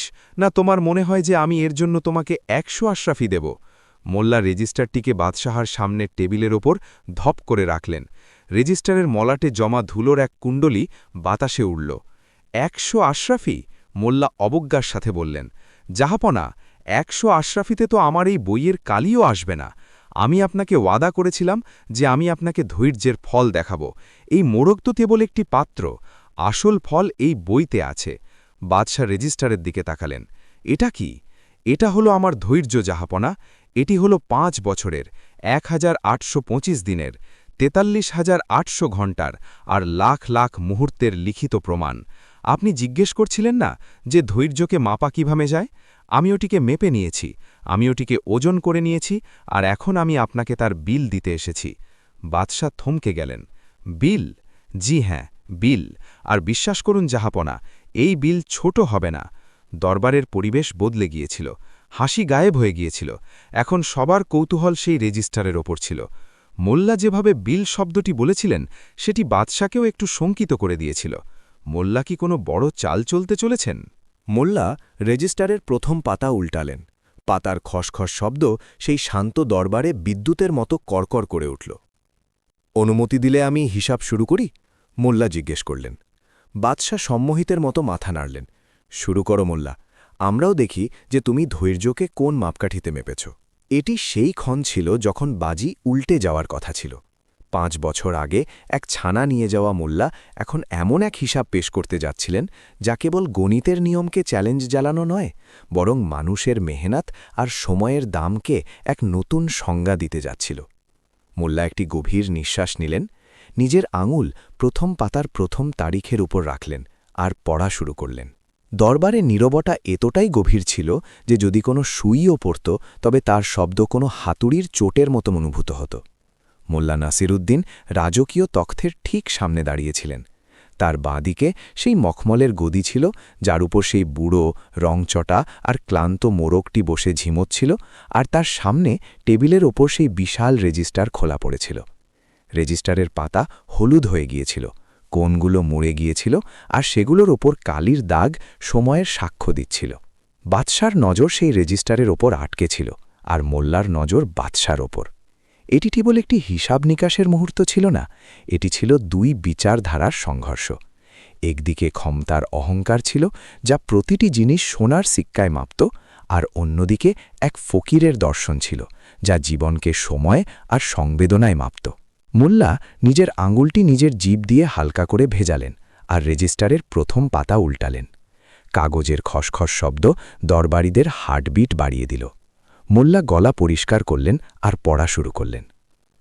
শুরু করছি জাহাপনা। মোল্লা নিজের আওয়াজকে সংযত রেখে বললেন, এই হিসাব 3 ভাগে ভাগ করা আছে। প্রথম ভাগ হল কাঁচামাল আর বুনিয়াদি খরচ, দ্বিতীয় ভাগ হল শ্রম আর সময়, আর তৃতীয়, যা সবচেয়ে গুরুত্বপূর্ণ, আত্মার ক্ষতিপূরণ। বাদশাহ ভ্রু কুচকালেন। আত্মার ক্ষতিপূরণ? এসব কি আজে বাজে কথা মোল্লা? আমি আজ পর্যন্ত কোনো ব্যবসায় এমন কথা শুনিনি। মোল্লা বিনম্রভাবে বললেন, এটাই তো পার্থক্য স্যার। ব্যবসায়ীরা মাল বেচে, আমি ধৈর্য বেচছি, আর ধৈর্যের সরাসরি সম্পর্ক আত্মার সাথে থাকে। তবে চলুন আগে সহজ গণিত বুঝি। মোল্লা পাতায় লেখা লেখাটি পড়লেন। তারিখ সাফার মাস, প্রথম বছর। খতিয়ান রাজকীয় ছানার জন্য বিশেষ ভোজন। বিবরণ, জাহাপনা, এই ছানাটি রাজকীয় ছিল, তাই আমি একে আবর্জনার স্তূপে পড়ে থাকা দানা খাওয়াতে পারতাম না। আমি এর জন্য বাজার থেকে সবচেয়ে উত্তম মানের বাসমতি চাল, জোয়ার আর বাজরা বেছে নিয়েছিলাম। প্রতিটি দানা আমি পরখ করতাম যে কোথাও তাতে পোকা লেগেছে কিনা। খরচ 5 বছরের আনাজ। কিন্তু থামুন, এতে আমার শ্রমও শামিল আছে। আমি প্রতিদিন সকালে বাজারে যাওয়া, দানা বাছা আর ওটি পরিষ্কার করায় গড়ে 1 ঘন্টা খরচ করেছি। গণিত, 1 ঘন্টা প্রতিদিন গুণ 365 দিন গুণ 5 বছর সমান 1825 ঘন্টা। একজন রাজকীয় বাবুর্চির মজুরির হিসাবে শুধু দানা বাছার দাম হয় 5000 সোনার আশরাফি। দরবারে এক হালকা গুঞ্জন হল। উজির আপত্তি জানালেন। মোল্লা, তুমি একজন বাবুর্চির বেতন জুড়ছ? তুমি তো মোল্লা, বাবুর্চি নও। মোল্লা উজিরের দিকে তাকালেন আর হাসলেন। উজির সাহেব, যখন আমি দানা বাছছিলাম তখন আমি বাবুর্চিই ছিলাম। কাজের হিসাবে দাম ঠিক হয়, মানুষের হিসাবে নয়, আর আমার কাজ রাজকীয় মানের ছিল। মোল্লা পাতা উল্টালেন। তারিখ শ্রাবণ মাস, দ্বিতীয় বছর। খতিয়ান সুরক্ষা আর পাহারাদারি। বিবরণ, সরকার, আপনার মনে থাকবে সেই বছর ভয়ানক বৃষ্টি হয়েছিল, নদীতে বন্যা এসেছিল, বস্তিগুলো ভেসে গিয়েছিল। সেই রাতে আমার ঘরের ছাদ চুইয়ে জল পড়ছিল, কিন্তু এই মোরবের খাঁচায় জলের একটি ফোঁটাও যেন না পড়ে, তাই আমি সারা রাত একটি ভারী ত্রিপল ধরে দাঁড়িয়েছিলাম। হাওয়া এত জোরে ছিল যে আমার মনে হচ্ছিল আমি উড়ে যাব। আমার শরীরের প্রতিটা হাড় ব্যথায় কুঁকড়ে যাচ্ছিল, ঠান্ডায় হাড় কাঁপছিল। হিসাব, রাজকীয় পাহারাদারকে আপনি রাতের ডিউটির দ্বিগুণ ভাতা দেন। আমি 5 বছরে এমন প্রায় 300 রাত জেগেছি, কখনো বৃষ্টি, কখনো ঝড়, কখনো বুনো বিড়ালের ভয়। 300 রাত গুণ রাজকীয় পাহারাদারের বিশেষ ভাতা সমান 15,000 আশরাফি। বাদশাহ এখন নিজের গদিতে অস্বস্তি বোধ করতে লাগলেন। মোল্লা, তুমি তো হাজারে কথা বলছ, এটি শুধু একটি মোরগ। মোল্লা থামিয়ে দিয়ে বললেন, এখনও তো শুরু সরকার, এটি তো কেবল শারীরিক কষ্টের মূল্য, আসল দাম তো এখন আসবে। মোল্লা রেজিস্টারের মাঝের অংশটি খুললেন। এখানে পাতার উপর কালি একটু ছড়িয়েছিল, যেন লেখার সময় হাত কেঁপেছিল বা পাতার উপর জল পড়েছিল। তৃতীয় খতিয়ান, বিশেষজ্ঞতা আর ত্যাগ, এক্সপার্টাইজ অ্যান্ড স্যাক্রিফাইস। মোল্লা বাদশার চোখের দিকে তাকালেন। জাহাপনা, আমি একজন বিদ্বান। লোকজন আমার কাছে নিজের সমস্যা নিয়ে আসে আর আমি তাদের পরামর্শ দিই। একজন বিদ্বানের সময় দামি হয়। যদি আমি এই 5 বছরে প্রতিদিন যে 4 ঘন্টা এই মোরগটিকে ঘাড় গুজে দেখা, ওটিকে আদর করা আর এর নাড়ি টেপাই কাটিয়েছি, যদি সেই 4 ঘন্টা আমি মাদ্রাসায় পড়াতাম বা দরবারে উপদেষ্টা হতাম, তবে আমার কামাই কি হতো? মোল্লা আঙুলে গুনতে শুরু করলেন। একজন রাজকীয় ওস্তাদের ফিজ প্রতি ঘন্টা 10 আশরাফি। 4 ঘন্টা প্রতিদিন গুণ 365 দিন গুণ 5 বছর সমান 7,300 ঘন্টা। 7,300 ঘন্টা গুণ 10 আশরাফি সমান 73,000 আশরাফি। এটি হলো সুযোগ ব্যয়, অপরচুনিটি কস্ট। আমি এই মোরগের জন্য আমার কেরিয়ার, আমার উন্নতি, আমার খ্যাতি সব বাজি লাগিয়ে দিয়েছিলাম। এর ক্ষতিপূরণ কি আমার পাওয়া উচিত নয়? দরবার এখন পুরোপুরি নীরব ছিল। মোল্লার তর্ক এতটাই সঠিক ছিল যে কারো কাছে এর উত্তর ছিল না। তিনি একটি সাধারণ মোরগের দেখভালকে একটি পেশাদার সেবা, প্রফেশনাল সার্ভিস হিসেবে পেশ করছিলেন। বাদশাহ মনে মনে মোল্লার চতুরতার কদর করছিলেন, কিন্তু তিনি এখনও হার মানতে তৈরি ছিলেন না। ঠিক আছে মোল্লা, বাদশাহ বললেন, মেনে নিলাম তোমার শ্রম, মেনে নিলাম তোমার ত্যাগ, কিন্তু এটি লাখ লাখ টাকার হিসাব কিভাবে হয়ে গেল? এখনও এই অঙ্ক 1 কোটি পর্যন্ত পৌঁছায় না। মোল্লা রেজিস্টারটিকে জোরে বন্ধ করলেন। আওয়াজ গমগম করে উঠল। সরকার, এতক্ষণ আমি যা জানালাম তা তো মজুরি ছিল। এবার কথা বলি সেই জিনিসের যার জন্যে আপনি এই প্রতিযোগিতা রেখেছিলেন। এবার কথা বলি ধৈর্যের। মোল্লা মোরগের মাথায় হাত বুলিয়ে দিলেন আর তারপর দরবারের দিকে মুখ ফেরালেন। তার আওয়াজে এখন এক অদ্ভুত কষ্ট আর গভীরতা ছিল। জাহাপনা, ধৈর্য কি? কি শুধু অপেক্ষা করা ধৈর্য? না, ধৈর্য হল নিজের মনকে মারা। ধৈর্য হল ইচ্ছেদের গলা টিপে ধরা। ধৈর্য হল অপমানের বিষ পান করেও হাসা। মোল্লা রেজিস্টারটি আবার খুললেন, কিন্তু এবার শেষ পাতাগুলোতে। চতুর্থ খতিয়ান, অপমান আর মানসিক পীড়া, ইমোশনাল ডিস্ট্রেস। গত 5 বছরে আমার মহল্লার প্রতিটা মানুষ আমাকে পাগল বলেছে। আমার নিজের আত্মীয়রা আমাকে নিয়ে মজা উড়িয়েছে। পথ চলতি বাচ্চারা আমার ওপর পাথর ছড়ত আর বলতো, দেখো মোরগওয়ালা মোল্লা এসে গেছে। একজন সম্মানীয় মানুষের কাছে তার সুনাম তার প্রাণের চেয়ে প্রিয় হয়। আমি আপনার এই শর্তের জন্য নিজের সুনামকে ধুলোয় মিশতে দেখেছি। প্রতিটা খোঁচা যা আমি সহ্য করেছি তার মূল্য 100 আশরাফি। আর বিশ্বাস করুন সরকার, আমি হাজার হাজার খোঁচা শুনেছি। কিন্তু চলুন, আমি এটাও ছেড়ে দিচ্ছি। এর চেয়ে বড় আরও একটি খরচ আছে। মোল্লার আওয়াজ একটু ধরে এলো। পুরো দরবার নিঃশ্বাস আটকে শুনছিল। পঞ্চম খতিয়ান, পারিবারিক ত্যাগ, ফ্যামিলি স্যাক্রিফাইস। তারিখ রমজান মাস, 3য় বছর। আমার ঘরে খাওয়ার মতো দানা ছিল না। বাচ্চারা খিদে কাঁদছিল। আমার বেগম, যিনি সবসময় আমার সাথ দিতেন, সেই দিন ভেঙে পড়েছিলেন। তিনি ছুরি তুলেছিলেন আর বলেছিলেন যে এই মোরগটিকে কেটে ফেলো। সেই সময় সরকার, সেই সময় আমার মনের উপর দিয়ে কি গেছিল তার হিসেব কে করবে? একদিকে আমার ক্ষুধার্ত বাচ্চারা ছিল আর অন্যদিকে আমার ওয়াদা, আপনার দেওয়া এই ধৈর্যের ফল। একজন বাবার জন্য নিজের বাচ্চাদের ক্ষুধার্ত দেখেও নিজের কর্তব্যে অটল থাকা, এটি দুনিয়ার সবচেয়ে কঠিন ধৈর্য। সেই একটি রাতের দাম, সেই একটি রাতের দাম আপনি আপনার পুরো খাজানা দিয়েও শোধ করতে পারবেন না। কারণ সেই রাতে আমি আমার মমতা আর আমার ইনসানিয়াতের সাথে যুদ্ধ করেছিলাম, শুধু এই জন্য যাতে আমি আজ আপনার সামনে এই মোরগটিকে জ্যান্ত পেশ করতে পারি। বাদশার চোখ নিচু হয়ে গেল। তিনি প্রথমবারের মতো অনুভব করলেন যে তার একটি রসিকতাপূর্ণ ঘোষণা মোল্লার জীবনে কেমন তুফান খাড়া করে দিয়েছিল। মোল্লা কথা চালিয়ে গেলেন। আর সবচেয়ে শেষের খতিয়ান, রাজার ভুলের ক্ষতিপূরণ, লেট পেমেন্ট পেনাল্টি। এটি শোনামাত্রই উজির লাফিয়ে উঠলেন। গুস্তাখির সীমা আছে মোল্লা, তুমি বাদশার ওপর জরিমানা লাগাবে? মোল্লা শান্তভাবে বললেন, উজির সাহেব, ব্যবসার নিয়ম আছে। যদি আপনি কোনো মজুরকে দিয়ে কাজ করান আর সময়ে টাকা না দেন, তবে সুদ লাগে। বাদশাহ আমাকে ভুলে গিয়েছিলেন। আমি অপেক্ষা করতে থাকলাম। 3 বছর, 4 বছর, 5 বছর। এই অতিরিক্ত সময় যা আমি শুধু আপনার স্মৃতির, মোল্লার ফেরার অপেক্ষায় কাটিয়েছি, এটি সবচেয়ে দামি সময় ছিল। কারণ অনিশ্চয়তা, আনসার্টেনটি মানুষকে ভেতর থেকে খেয়ে ফেলে। আমি জানতাম না যে আপনি ইনাম দেবেনও কিনা, নাকি আমাকে ফাঁসিতে লটকে দেবেন। তবু আমি অটল ছিলাম। এই মানসিক চাপের ক্ষতিপূরণ কে ভরবে? মোল্লা রেজিস্টারটি তুললেন আর ওটিকে বাদশার টেবিলের ওপর সামনে এগিয়ে দিলেন। জাহাপনা, আমি এই সবের মোট যোগফল বের করেছি।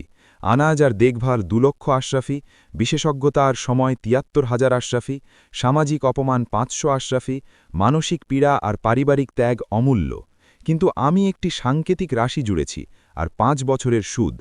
মোল্লা একটি বড় বোর্ড বা কাগজের বড় টুকরো নিজের পকেট থেকে বের করলেন আর ওটি বাতাসে ওড়ালেন। সব মিলিয়ে এই পরিমাণ দাঁড়ায় 99,99,999 টাকা আর কিছু পয়সা, যাকে আমরা গোলমোল ভাষায় 1 কোটি বলতে পারি। পুরো দরবারে হুলস্থ্রুত পড়ে গেল। 1 কোটি? পাগল হয়ে গেছে! একটি বুড়ো মোরগের জন্য 1 কোটি! উজির চেঁচিয়ে বললেন, বাদশাহ সালামত, এই লোক ঠগ, এ আমাদের শব্দের জালে ফাঁসাচ্ছে। হ্যাঁ, 1 কোটিতে তো আমরা হাজার হাজার এমন মোরগ কিনতে পারি, না পুরো মোরগ ঘানা কিনতে পারি। একে তক্ষুনি গ্রেপ্তার করা হোক। মোল্লা জোরে হাসতে হাসতে উজিরের কথা কেটে দিলেন। উজির সাহেব, এটাই তো আপনি বুঝতে পারছেন না। আপনি এখনও মোরগটিকে কিনছেন। আমি মোরগ বেচছি না।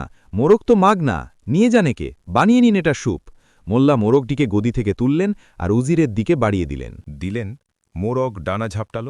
এই নিন মাগনা, একদম মাগনা। তারপর মোল্লা রেজিস্টারের ওপর জোরে থাপ্পড় মারলেন। আমি মোরগের দাম চাচ্ছি না, আমি সেই প্রক্রিয়ার দাম চাচ্ছি যার মাধ্যমে এই মোরগ এখানে পৌঁছেছে। আমি সেই জীবনের দাম চাচ্ছি যা আমি এতে ফুঁকেছি। বাজারে আপনি একজন চিত্রকরকে ছবির জন্য লাখ লাখ টাকা দেন কেন? ক্যানভাস আর রঙের দাম তো কিছু শিক্ষার হয় না। আপনি সেই চিত্রকরের দৃষ্টি, তার সাধনা আর তার হুনরের দাম মেটান। তবে কেন আমার ধৈর্য, আমার সাধনা আর আমার তপস্যার দাম 1 কোটি হতে পারে না? ধৈর্য কি কোনো শিল্পের চেয়ে কম? একটি প্রাণকে মৃত্যুর মুখ থেকে বারবার বাঁচিয়ে আনা কি কোনো যুদ্ধ জেতার চেয়ে কম? বাদশাহ হাত তুলে সবাইকে শান্ত করলেন। তার চেহারা গম্ভীর ছিল, কিন্তু চোখে এক নতুন চমক ছিল, সম্মানের চমক। মোল্লার তর্ক তার ভাবনার জগৎ নাড়িয়ে দিয়েছিল। বাদশাহ মোল্লাকে জিজ্ঞেস করলেন, মোল্লা, তোমার তর্ক অকাট্য। তুমি বলছো যে বস্তুর দাম হয় না, তার পেছনে লুকিয়ে থাকা কাহিনী আর মেহনতের দাম হয়। কিন্তু 1 কোটি, এই পরিমাণ অনেক বড়। তোমার কি মনে হয় যে আমার খাজানা এই ভার সইতে পারবে? মোল্লা হাসিমুখে একদম মাপা গলায় জবাব দিলেন, জাহাপনা, প্রশ্ন এটা নয় যে খাজানা ভার সইতে পারবে কিনা। প্রশ্ন এটা যে বাদশাহ কি নিজের শব্দের ভার সইতে পারবেন। আপনি পড়েছিলেন মুখ চাওয়াই নাম। আপনি এটা বলেননি যে বাজারের দর দিয়েই নাম। আমি আপনাকে ধৈর্যের সবচেয়ে বড় উদাহরণ দিয়েছি, এত বড় যে 5 বছর পর্যন্ত আমি আমার গরিবী, ক্ষুধা আর অপমান পান করে এই আমানত সামলেছি। যদি আজ আপনি বলেন যে ধৈর্যের দাম 20 দিয়ে হয়, তবে ঠিক আছে, আপনি আমাকে 10 টাকা দিয়ে দিন, এটা আমি নিয়ে নেব। কিন্তু তারপর ইতিহাস লিখবে যে বাদশাহ আকবর বা যে বাদশাহ ছিলেন, তার দরবারে ধৈর্য সবচেয়ে সস্তা জিনিস ছিল। আর যে রাজার রাজ্যে ধৈর্য সস্তা হয়, সেখানকার প্রজারা কখনো সুখী হতে পারে না। মোল্লার এই শেষ চালটি অব্যর্থ ছিল। তিনি বিষয়টিকে টাকা থেকে সরিয়ে বাদশার সম্মান আর ইতিহাসের ওপর নিয়ে এসেছিলেন। বাদশাহ থমকে গেলেন। মোল্লা না কেবল নিজের হিসাব সিদ্ধ করেছিলেন, বরং বাদশাকে একটি নৈতিক ধর্ম সংকটে ফেলে দিয়েছিলেন। যদি তিনি টাকা না দেন, তবে তিনি কথা ভঙ্গকারী বলে পরিচিত হবেন। আর যদি তিনি তর্ক করেন যে দাম বেশি, তবে তিনি ধৈর্য, যা একটি মহান গুণ, সেটিকে অপমান করবেন। বাদশাহ সেই বুড়ো মুরগটিকে দেখলেন, যা এখন উজিরের কোলে বসে আজব আওয়াজ বের করছিল। তারপর সেই রেজিস্টারটি দেখলেন, যা মোল্লার ঘাম আর কালিতে ভরা ছিল। তিনি বুঝতে পারলেন যে মোল্লা তাকে এমন এক পাঠে ফাঁসিয়েছেন, যেখান থেকে বের হওয়ার একটাই রাস্তা আছে, মোল্লার বুদ্ধিমত্তাকে স্বীকার করে নেওয়া। মোল্লা নাসিরুদ্দিন নিজের কথা শেষ করে বললেন, সরকার, এই 1 কোটি টাকা আমার জন্য নয়। এটি সেই বার্তার গাম, যা আজ এই দরবার থেকে পুরো দুনিয়ায় যাবে। বার্তা এই যে ধৈর্য রাখা কাপুরুষতা নয়, বরং দুনিয়ার সবচেয়ে দামি আর কঠিন কাজ। আর যে এটি করে দেখায়, সে অমূল্য হয়ে যায়। দরবারের পরিবেশ এখন পুরোপুরি বদলে গিয়েছিল। যারা মোল্লাকে দেখে হাসছিল, এখন তারা শ্রদ্ধা আর বিস্ময়ের সাথে তাকে দেখছিল। মোল্লা প্রমাণ করে দিয়েছিলেন যে একটি সাধারণ জিনিসও যদি অসাধারণ নিষ্ঠার সাথে জোড়া হয়, তবে তার মূল্য অমূল্য হয়ে যায়। মোল্লা রেজিস্টার বন্ধ করলেন আর হাত বেঢ়ে ফয়সালার জন্য অপেক্ষা করতে লাগলেন। তার চোখে না তো লালচ ছিল, না কোনো ভয়, শুধু একজন বিজয়ীর সন্তোষ ছিল। সেই বিজয়ী যে তলোয়ার দিয়ে নয়, বরং সময় আর ধৈর্য দিয়ে যুদ্ধ জিতেছে। এখন বল বাদশার পালায়। বাদশাহ কি মোল্লার এই রাজকীয় গুণিত স্বীকার করবেন নাকি তিনি ক্ষমতার প্রয়োগ করে মোল্লাকে খালি হাতে ফিরিয়ে দেবেন?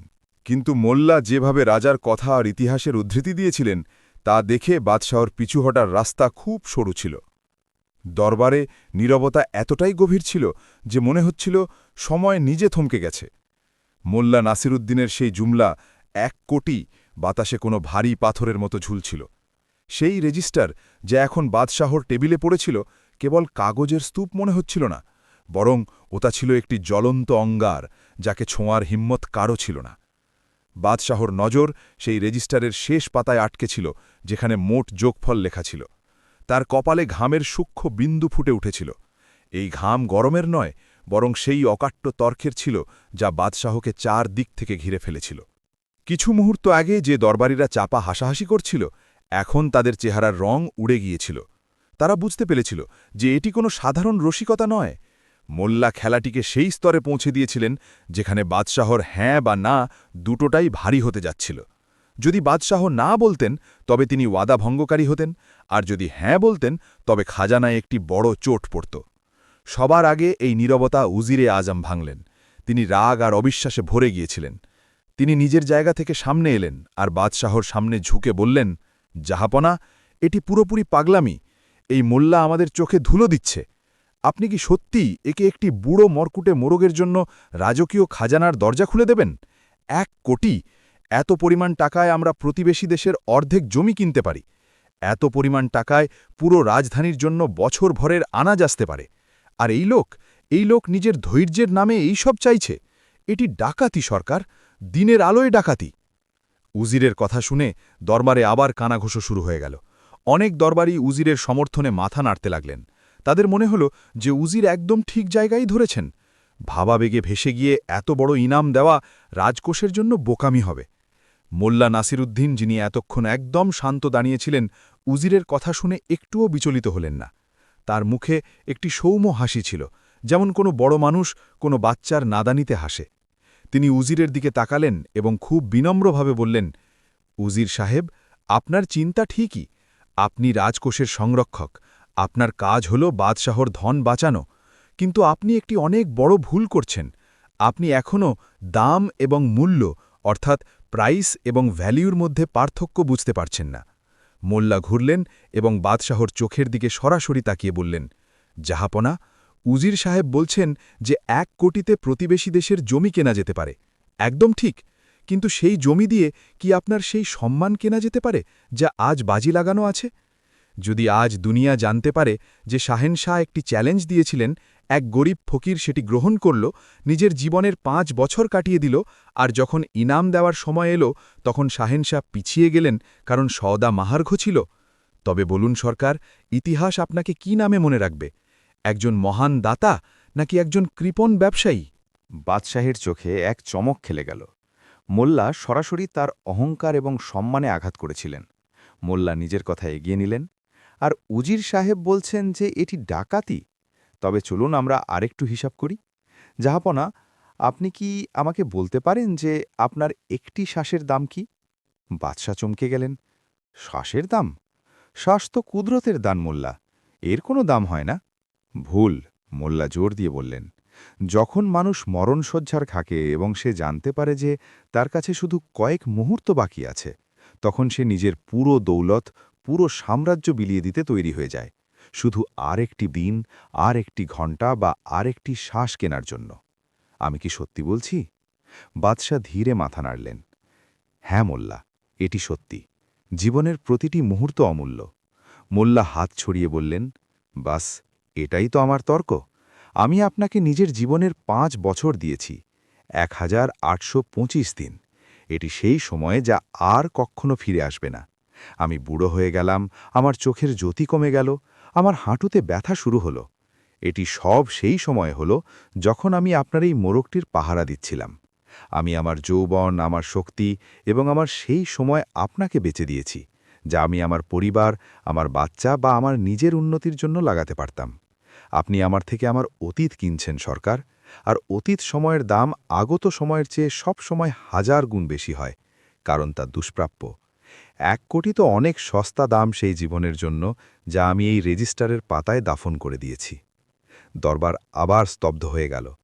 মোল্লার দর্শন এতটাই গভীর ছিল যে উজিরের কাছেও এখন আর কোনো জবাব ছিল না। মোল্লা প্রমাণ করে দিয়েছিলেন যে তিনি মোরগ বেচছেন না, তিনি নিজের জীবন বেচছেন। বাদশাহ আকবর নিজের গদি থেকে উঠে দাঁড়ালেন। তিনি তখত থেকে নিচে নামলেন এবং ধীরে ধীরে হেঁটে মোল্লার কাছে এলেন। তিনি মোল্লার সামনে রাখা সেই বুড়ো মোরগটিকে দেখলেন, তারপর সেই মোটা রেজিস্টারটি দেখলেন এবং শেষে মোল্লার চোখের দিকে তাকালেন। বাদশাহের নজরে এখন রাগ নয়, বরং এক গভীর সম্মান ছিল। বাদশাহ ভারী আওয়াজে বললেন, মোল্লা, আমরা নিজের জীবনে অনেক সওদাগর দেখেছি যারা হিরে জহরত বেচে, অনেক সিপাহী দেখেছি যারা নিজের প্রাণ বেচে, কিন্তু তুমি প্রথম ব্যক্তি যে আমাদের সময় আর ধৈর্যের আসল মূল্য বুঝিয়েছ। উজির ঠিকই বলছে যে এই পরিমাণ অনেক বড়, কিন্তু তুমিও ঠিক বলছ যে আমাদের কথা এবং তোমার জীবনের সামনে এই পরিমাণ কিছুই নয়। বাদশাহ পিছে ঘুরে নিজের খাজাঞ্চিকে আওয়াজ দিলেন, খাজাঞ্চি, রাজকীয় খাজানার দরজা খোলো। খাজাঞ্চি কেঁপে কেঁপে সামনে এলো। জাহাপনা, কি সত্যি?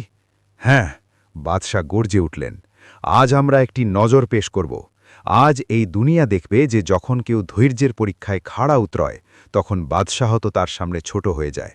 মোল্লার হিসাবের প্রতিটি পয়সা চুকিয়ে দেওয়া হোক, 99,99,999 টাকা, আর যেটুকু খুচরো হয় সব আদা করা হোক। দরবারে এক অদ্ভুত চাঞ্চল্য সৃষ্টি হল। সেবকদের কাতার লেগে গেল। রাজকীয় খাজানা থেকে থলে আসা শুরু হল। সোনার আশরাফি, রূপোর সিক্কা আর দামি রত্নের থলে মোল্লার সামনে স্তূপ করা হতে লাগল। সেই দৃশ্যটি দেখার মতো ছিল। একপাশে সেই বুড়ো বদখত মোরগটি বসেছিল, যে হয়তো নিজের শেষ নিঃশ্বাস গুনছিল, আর অন্যদিকে তার পাশে সোনার পাহাড় খাড়া করা হচ্ছিল। মোল্লা নাসির উদ্দিন সেই ধনের স্তূপ দেখলেন। তার চোখে লালসার কোনো চমক ছিল না, তিনি শুধু হাসছিলেন।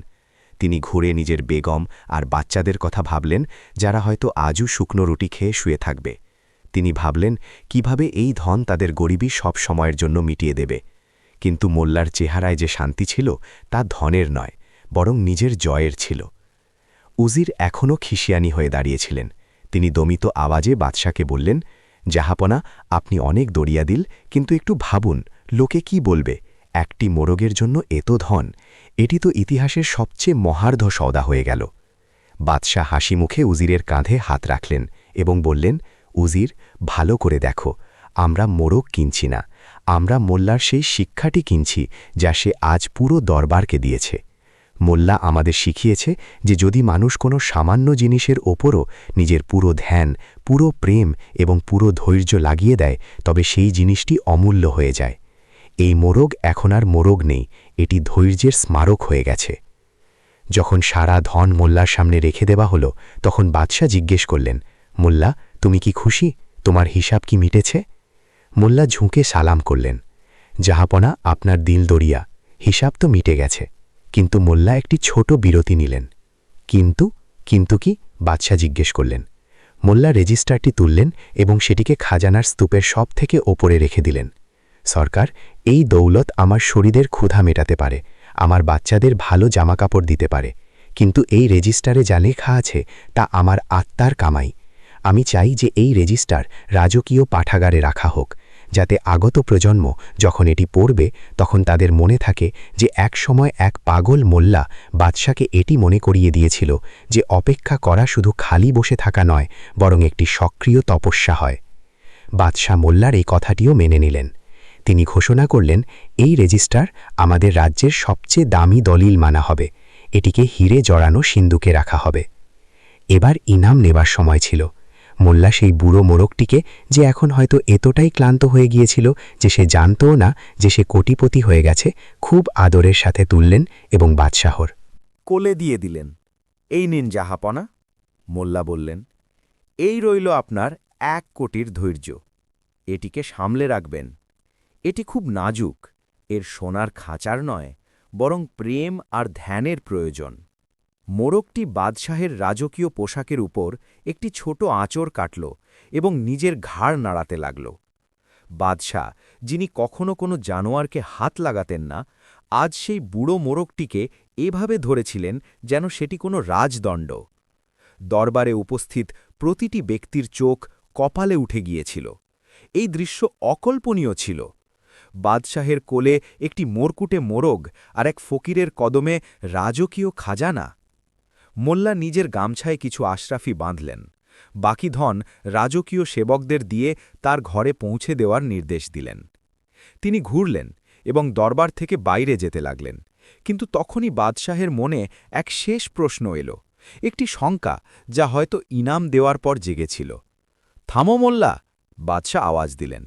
মোল্লা থামলেন এবং পিছে ঘুরলেন। জি সরকার।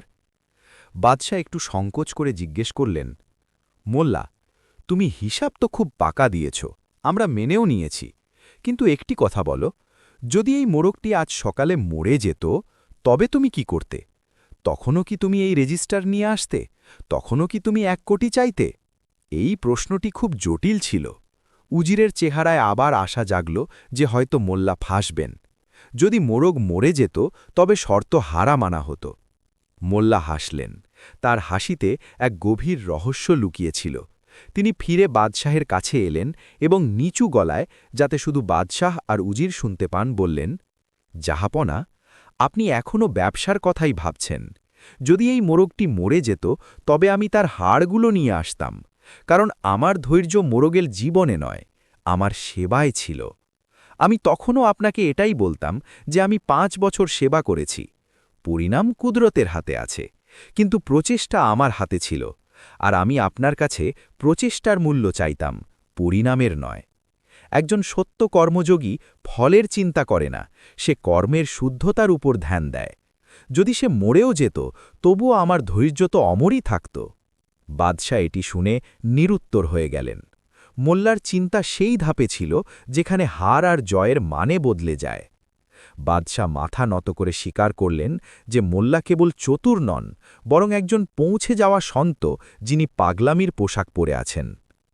মোল্লা আবার যাওয়ার অনুমতি চাইলেন, কিন্তু যেমনই তিনি প্রধান ফটকের দিকে এগোলেন, দরবারের এক কোণ থেকে এক বয়স্ক দরবারি উঠে বললেন, মোল্লা, তুমি দৌলত তো পেয়ে গেলে, বাদশাহের মনও জিতে নিলে, কিন্তু যেতে যেতে আমাদের একটি কথা তো বলে যাও, এই দৌলত দিয়ে করবে কি?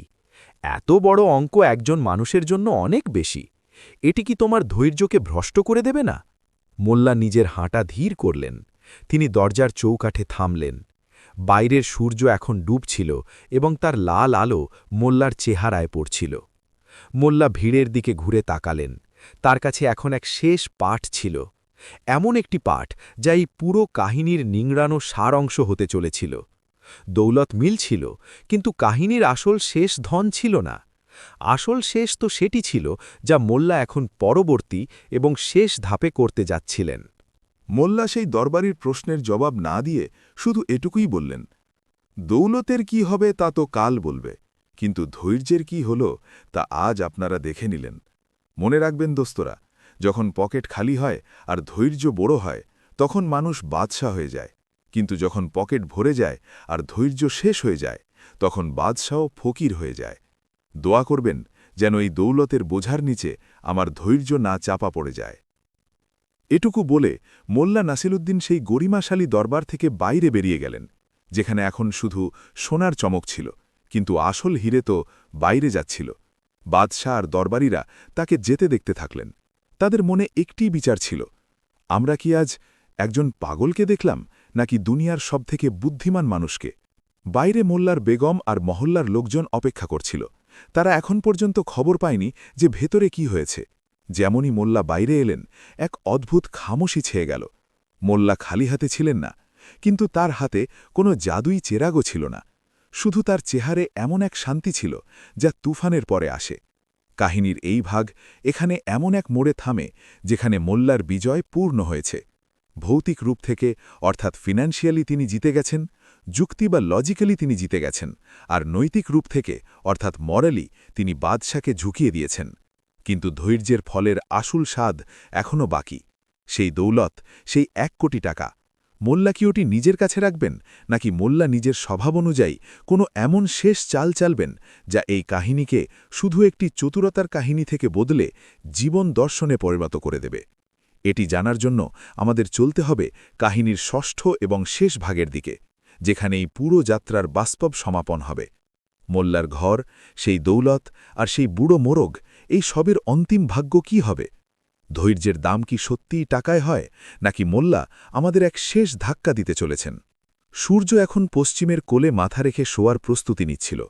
আসমানে সিঁদুলে, বেগুনি আর সোনালি রঙের এমন এক চিত্রকারী ছড়িয়েছিল যেন কুদরাত নিজে মোল্লা নাসিরুদ্দিনের জয়ের উৎসব পালন করছে। রাজকীয় মহলের বিশাল লোহার নকশা করা দরজা একটি ভারী আওয়াজের সাথে খুলল। সেই দরজাগুলো দিয়ে বেরিয়ে এলো এমন এক জুলুস যা দেখার জন্য বাতাসও থমকে গিয়েছিল। সবার আগে মোল্লা নাসিরুদ্দিন পায়ে হেঁটে চলছিলেন। সেই ছেঁড়া জুতো, সেই তালি লাগানো জামাকাপড় আর সেই পুরনো পাগড়ি, কিন্তু তার হাঁটা চলায় যে বাদশাহ ছিল তা পিছে চলা রাজকীয় ঘোড়া আর হাতিদের থেকে অনেক বেশি ছিল। তার পিছে পিছে রাজকীয় গরুর গাড়ির এক লম্বা কাতার ছিল। সেই গাড়িগুলোর চাকা মাটিতে গভীর নিশান ছাড়ছিল, কারণ সেগুলোতে বোঝাই ছিল রাজকীয় খাজানা। সোনার আশরাফিতে ভরা থলে, রূপোর শিক্কার সিন্দুক আর রেশমের থান। চাকার চর চর আওয়াজ সেই শান্ত সন্ধ্যায় কোনো বিজয় গানের মতো গমগম করছিল। কিন্তু যেমনই সেই কাফেলা মোল্লার টুটাফুটা ঝুঁকে থাকা ঝুপড়ির সামনে থামল, দৃশ্য অন্য কিছু বয়ান করতে লাগল। রাজকীয় খাজাঞ্চি, যিনি রেশমি বস্ত্রে লদবদ ছিলেন, তিনি নিজের পালকি থেকে নামলেন। তিনি মোল্লার সামনে ঝুঁকে সালাম করলেন, এমন এক সালাম যা শুধু উজিরদের করা হতো। তিনি সেবকদের ইশারা করলেন, আর দেখতে দেখতে মোল্লার কাঁচা আঙিনায় থলের স্তূপ জমতে লাগল। সোনার ঝনঝনানি সেই গরিব বস্তির খামোশিকে চিরে দিল। মোল্লার বেগম ফাতেমা, যিনি সকাল থেকেই দরজার আড়ালে বসে কাঁদছিলেন, বাইরে এলেন। তার দিল জোর জোর ধড়কানি দিচ্ছিল। তার মনে হয়েছিল যে তার শহর হয়তো আর কখনো ফিরবে না। কিন্তু যখন তিনি মোল্লাকে সহি সালামত দেখলেন, তখন তার ধড়ে প্রাণ এলো। তারপর তার নজর আঙিনায় পড়ে থাকা সেই সোনালি পাহাড়ে গেল। ফাতেমার পা কাঁপতে লাগল। তিনি লড়খড়াতে লড়খড়াতে মোল্লার কাছে এলেন এবং তার আঁচল ধরে বুঝে আসা গলায় বললেন, নাসিরুদ্দিন, এসব কি?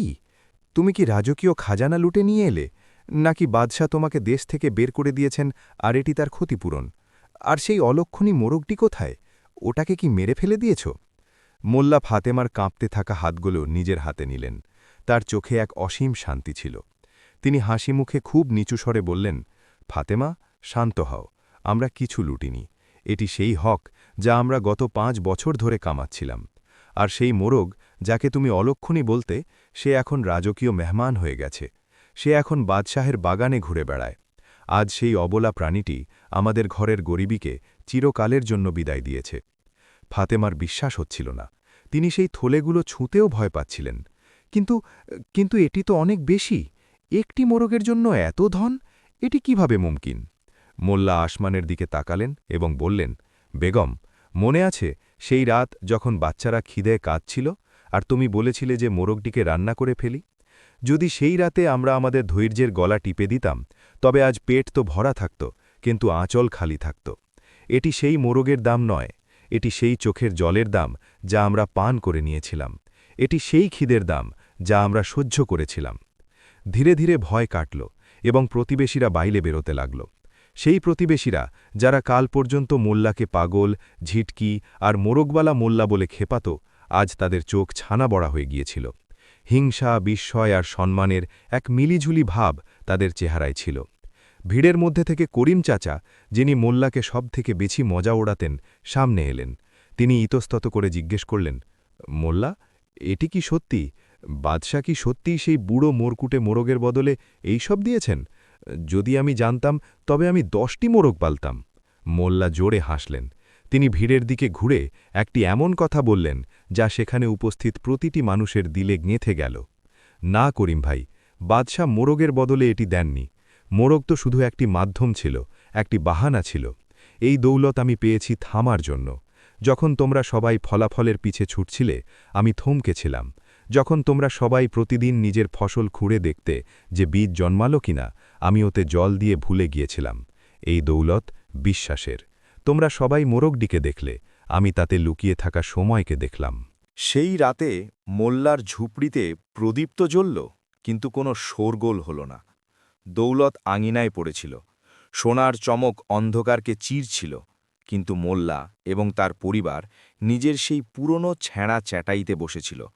সামনে থালায় সেই শুকনো রুটি আর পেঁয়াজ ছিল। ফাতেমা অবাক হয়ে জিজ্ঞেস করলেন, নাসিরুদ্দিন, এখন তো আমাদের কাছে সব কিছু আছে। আমরা শহরের সবথেকে ভালো খাবার আনিয়ে নিতে পারি, মখমলের গদি কিনতে পারি, তবে আমরা এই শুকনো রুটি কেন খাচ্ছি? মোল্লা রুটির একটি লোকমা ছিঁড়লেন এবং খুব শান্তিতে চিবোতে চিবোতে বললেন, ফাতেমা, দৌন তেলে মানুষের দরকার বদলাতে পারে, কিন্তু তার স্বভাব বদলানো উচিত নয়। যদি আজই আমরা বদলে যাই, তবে তার মানে হবে যে আমাদের ধৈর্য বিক্রয়যোগ্য ছিল। আমরা এই ধনের ব্যবহার করব, নিশ্চয়ই করব, কিন্তু একে নিজের মাথার ওপর চড়তে দেব না। মনে লেখো বেগম, এই পয়সা ধৈর্যেরই নাম, লালসার নয়। যেদিন এই পয়সা আমাদের চালাতে লাগবে, সেদিন আমরা আবার গরিব হয়ে যাব। পরবর্তী কয়েকদিনে মোল্লা যা করলেন, সেটি তার বুদ্ধিমত্তা আর দরিয়াদিলির আর এক প্রমাণ দিল।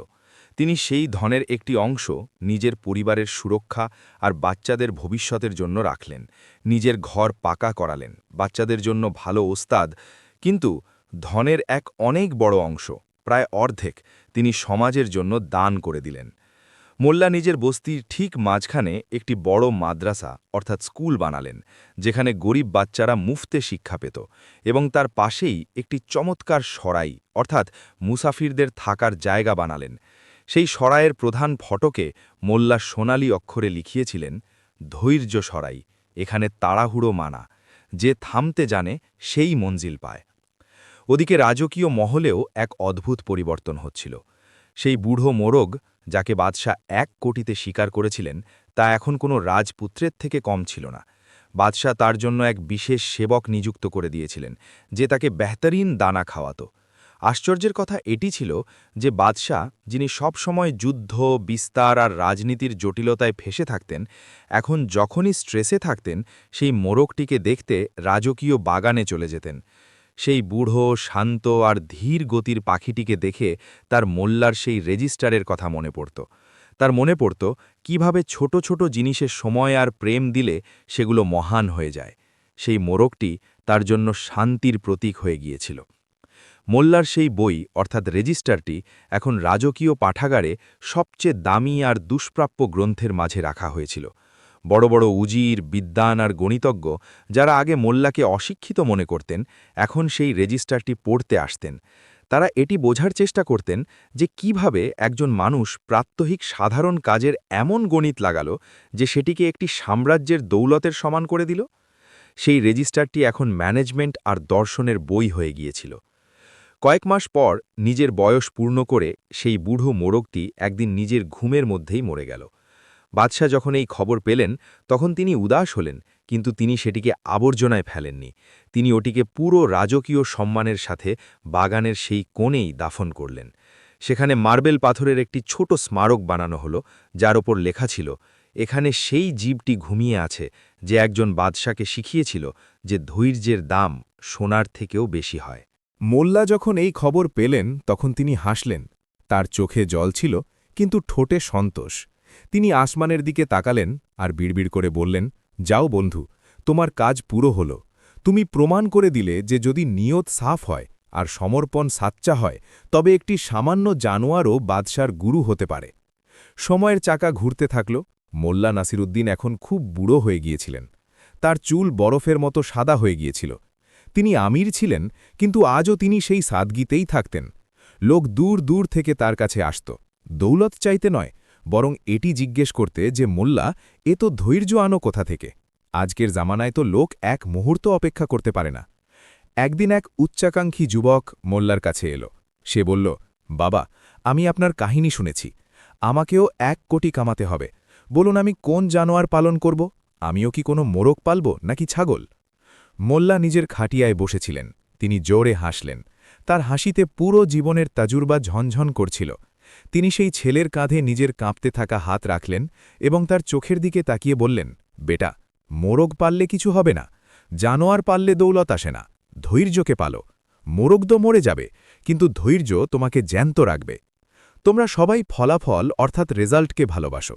আমি প্রক্রিয়াকে অর্থাৎ প্রসেসকে ভালোবাসতাম।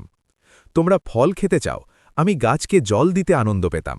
ছেলেটি জিজ্ঞেস করল, কিন্তু বাবা, সত্যি কি আপনি সেই 1 কোটি থেকে খুশি পেয়েছিলেন? মোল্লা মাথা নাড়লেন। না বেটা, আমার কাহিনীর আসল ইনাম 1 কোটি ছিল না। ওটা তো শুধু দুনিয়াকে দেখানোর জন্য একটা অঙ্ক ছিল। তবে আসল ইনাম কি ছিল? ছেলেটি কৌতূহল নিয়ে জিজ্ঞেস করল। মোল্লা নিজের বুকে হাত রাখলেন এবং বললেন, আসল ইনাম এটি ছিল যে সেই 5 বছরের অপেক্ষা আমাকে আমার ভেতরের শয়তানের সাথে লড়তে শিখিয়ে দিয়েছে। সেটি আমাকে আমার ক্ষুধা, আমার রাগ, আমার তাড়াহুড়ো আর আমার অহংকারের ওপর কবজা করা শিখিয়ে দিয়েছে।